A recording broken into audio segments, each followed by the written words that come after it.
One channel, different shows, everything entertaining. Make a Path presents Let's Talk. Alright, Deadheads, I thought this episode was actually a very good episode, and I truly believe that when the smoke clears and people stop being angry, they can actually accept and appreciate this episode for what it was. Please do stick it out for the end though, because I do have a few tidbits of information. So let's get on with why I thought this episode was very good.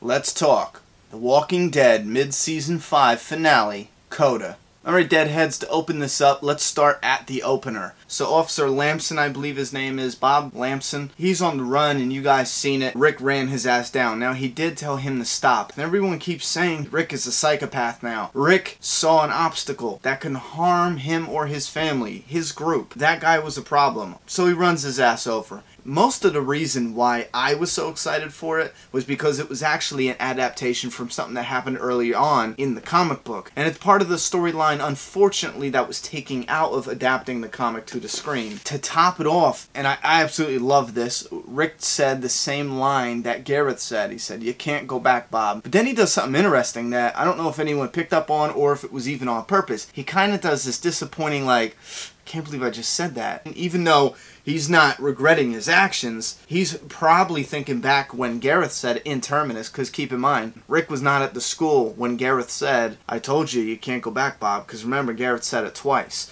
But Rick was there in terminus. Part of me feels like he remembers right after he said it, "You can't go back, Bob," and he was like, because he does a weird, if I'm not mistaken, he's like, damn. As a fan of the comics and knowing that was coming to the screen, I was actually really excited. And the car effect, the car hitting Bob, actually hitting him, was pretty damn cool. It wasn't like the van drop. Another awesome effect actually was when they were in the church and Father Gabriel was holding the door letting Michonne escape and he went last. Which also was like a little redeeming act, I feel. Because Father Gabriel seemed to kind of doubt this group, and once he saw the stuff at the church, it feels like those doubts have lifted, even though he's still crushed by the weight of the ugliness in the world today, because he's been sheltered inside that church. However, he jumps down in the hole and he goes to cover himself from a walker that lunges or falls right at him, and I thought it was absolutely awesome how the walker fell and split his whole head open on that machete.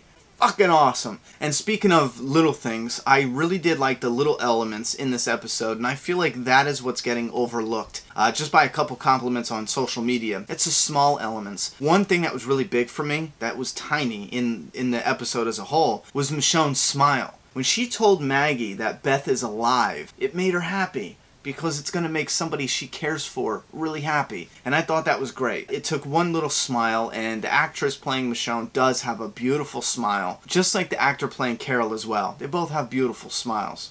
And then we have Tyrese confessing he let Martin live. And in turn, Martin hit Bob over the head and took him. Now keep in mind, even if he killed Martin, Bob would still be dead today. It feels like they're building Tyrese's character up in his conversations with Sasha in a way where he could die in the future and that could push Sasha's story into a new direction. However, I don't believe anymore that it will be the suicide direction, but I do believe it will be another direction. And speaking of two characters having bonding moments, I do believe that some of the scenes between Beth and Dawn were absolutely necessary. However, I felt like they could have been trimmed somewhat. And also Carol waking up just in time to make the trade-off in the story was just a little bit too convenient for the story. Now for me, I would have preferred if they would have trimmed some of the Dawn and Beth bonding moments or scenes, and fill that more with Carol waking up instead of it being, oh look, she woke up just in time for the trade. It just stood out way too much for me, and that took me out of the moment. Now with the hospital people, everything was going well. You know, they had an equal trade and that was going to be it. So they're not the best people internally, you know?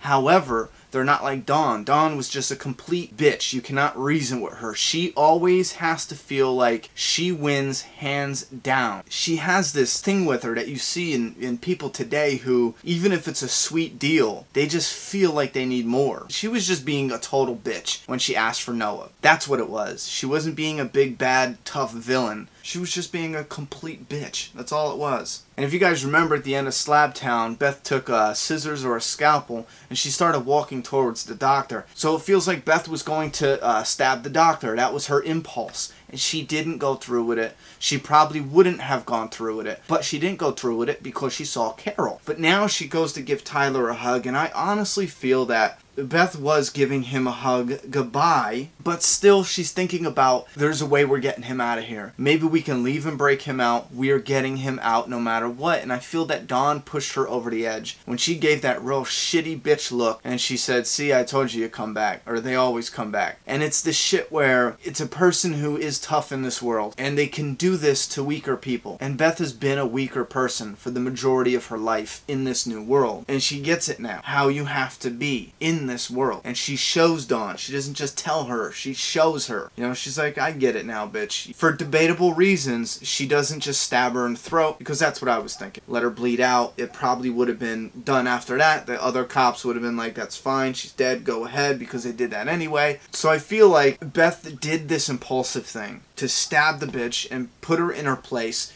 but still work out a way to get Noah out. You know what I'm saying? I don't truly believe Beth was thinking she was going to die. But even if you see it, and you have to see it in the behind the scenes, but Dawn pulls her pistol and shoots immediately, like it's a reaction. She got injured, she pulls her pistol and pop, done. Dawn did not want to kill her. She did not mean to kill her. And it says it on her face. When she shoots off her gun and the whole hallway deafens everyone's ears and they go into that little slow motion, Dawn is saying in real life, but you can't hear it because everyone's ears are ringing, no, I didn't mean to. She did not mean to. She instantly went from being this controlling bitch who has to be hardest and who has to get the best end of the deal all the time, who has to get her way. Immediately, as soon as she shot Beth, she turned into somebody who had remorse. She turned into a different kind of bitch. Not a hard, stubborn bitch, an upset bitch. She did not mean to do that. If she was the big bad, immediately after popping Beth, she would have started going down the line. Real quick, I do have to give props, even though Tyrese has been a big baby this whole time, he was one of the first people who did not hesitate to pull his pistol. He was ready, you know? Not his pistol, his rifle. And even though I would have enjoyed a shootout as well as how it went down, I enjoy it when the main players in the story are the main players in the story. That was Daryl's story. It was his and Beth's journey. They began that journey after the prison, and he ended it right there killing Dawn. I do like the fact that it was Daryl who killed Dawn,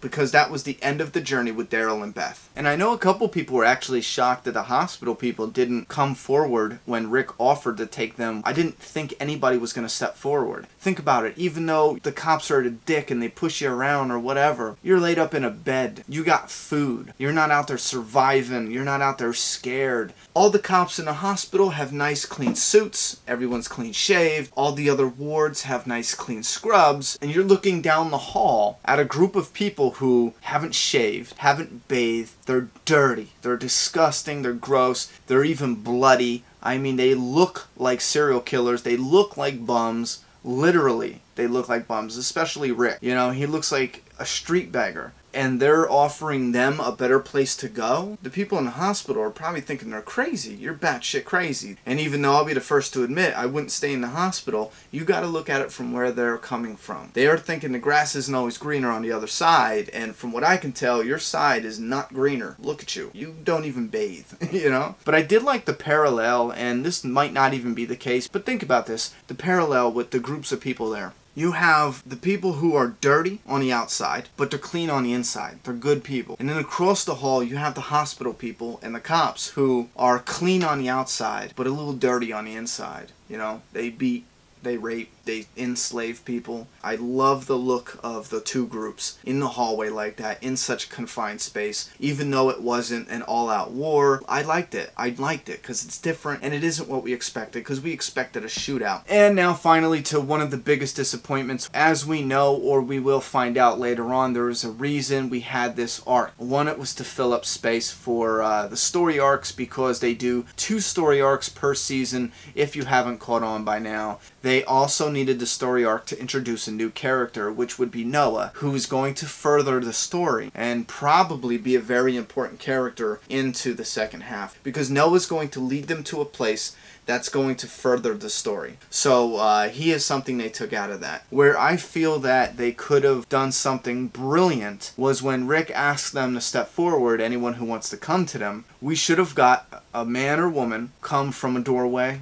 in the back and leave with them. And it would have just been nothing. It would have been like one person left with them. However, what the writers know that we don't know is throughout the time, that character would become extremely important for the story. And when you look back on it, the hospital will have a bigger purpose in hindsight than it does today. And I'm really hoping that's what they do with the Noah character. However, he just seems honestly too weak right now. Unless they strengthen him up. I don't know what's going on with that bum leg, but it looks like it's setting his character back a little. They can either choose to kill him off, which would be unfortunate, probably later on this season or early on next season, or they turn him into a very important character. Regardless, I felt like that was such a missed opportunity, and it would have been very helpful for fans to digest what just happened, you know? And probably one of the biggest debates is the Maggie thing. It's a love or hate. People hate that she did not show any emotion until now, or some people love it. I am on the side of loving it. I love the fact that she just accepted that Beth was dead. She's not getting her hopes up. That's it. And then Michonne tells her she's alive and she has hope again, and she has reason to have hope, and she's going to get her sister. As she's going in, Rick comes out, he shakes his head no, you know, preparing her, and she starts losing it. But maybe she's holding on to that hope. You see right there what she did? Rick came out first. He says no. Maggie sees that. She starts to drop her gun. This is where she never wanted to be. Right now is what she was avoiding all these episodes ago. And I thought that was so profound. You know what I'm saying? That they would do that. Subtle. The pain her character was feeling from the time she sees Rick say no to as he walks past until Sasha and them walk by, and then it's revealed. It's a couple seconds, but that moment of having hope but knowing something is very, very wrong is excruciatingly painful, and she was avoiding that the entire season. And then the reveal, Daryl comes out with Beth, and yeah, Beth is dead. And Maggie, very similar to where Carol falls to the ground when Sophia is revealed. Maggie falls to the ground and she's shattered. She is broken. And this is probably going to push her character further on to a story similar to what she had in the comics, but no doubt it's going to weaken her character to either end her character or build her character back up. But I thought that was so profound, and it was so subtle, and I fucking loved it. And I do know that some people really wanted their character, mainly Beth, to go out like in the biggest blaze of glory, probably in the most epic way possible. And I know we want this, but we do have to think that just because this story is fake, just because it's created for our entertainment, our characters don't always have to die in the most epic and crazy ways possible. We don't get epic deaths in life all the time, so I don't demand that we get it in entertainment all the time. I think Beth's death was actually very reflective of her life, and I thought it fit because her life was an uncertain struggle. And I'm talking about her life in this world. It was always an uncertain struggle. It was always